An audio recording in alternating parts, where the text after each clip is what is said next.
I guess you think you know the story. You don't. The real one is much more gory. The phony one, the one you know, was cooked up years and years ago and made to sound all soft and sappy, just to keep the children happy. Mind you, they got the first bit right. The bit where in the dead of night the ugly sisters, jewels and all, departed for the palace ball. Bye, see you later. Wait for me! Whilst darling little Cinderella was locked up in a slimy cellar where rats who wanted things to eat began to nibble at her feet. She bellowed, "Help!" and "Let me out!" The magic fairy heard her shout, and appearing in a blaze of light, she said, My dear, are you all right? "All right," cried Cindy. "Can't you see? I feel as rotten as can be." She beat her fist against the wall. "Now get me to the ball.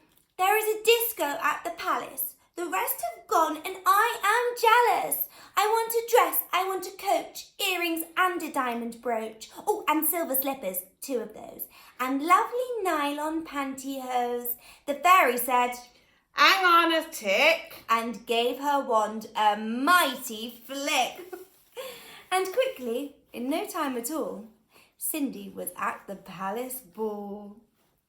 It made the ugly sisters wince to see her dancing with the prince. Yuck. And the prince himself was turned to pulp.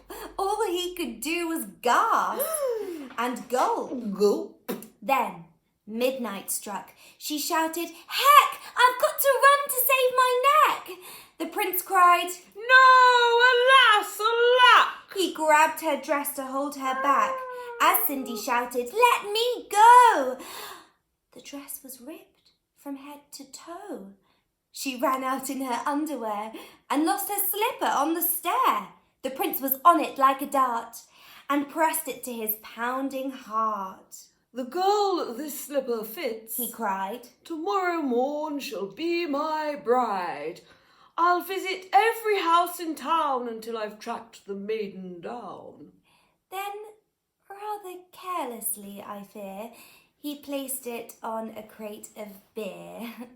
At once, one of the ugly sisters, the one whose face was blotched with blisters, Oi! sneaked up and grabbed the dainty shoe and quickly flushed it down the loo.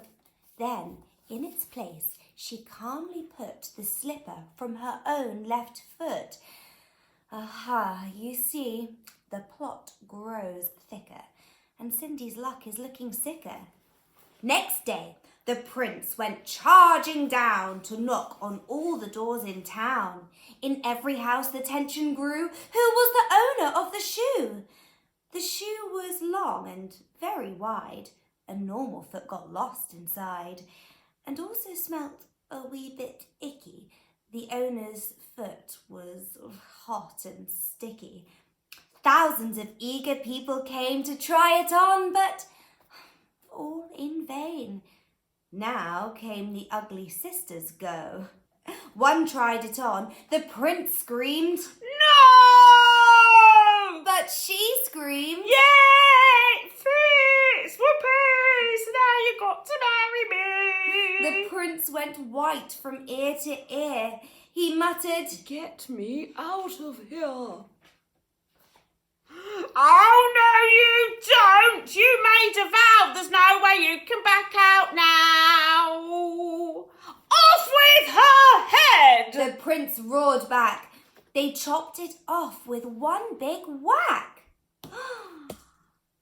The prince smiled and said, She's prettier without her head.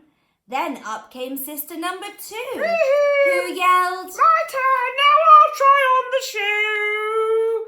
Try this instead. The prince yelled back. He swung his trusty sword and smack! Her head went crashing to the ground. It bounced a bit and rolled around. In the kitchen, peeling spuds, Cinderella heard the thuds of bouncing heads upon the floor and poked her own head round the door. "What's all the racket?" Cindy cried. Mind your own biz. The prince replied. Poor Cindy's heart was torn to shreds. My prince, she thought, he chops off heads. Just then, in a blaze of light, the magic fairy hove in sight. Her magic wand went swoosh and swish. Come on now, Cindy, make a wish. Wish anything and have no doubt that I will make it come about. Cindy answered, "Oh, kind fairy, this time I will be more wary. No more princes, no more money. I've had my taste of honey. I'm wishing for a decent man. They're hard to find. Do you think you can?" We'll have a go. Within a minute, Cinderella was married to a lovely fellow. He was a jam maker by trade who sold good homemade marmalade. Their house was filled with smiles and laughter, and they lived happily ever after.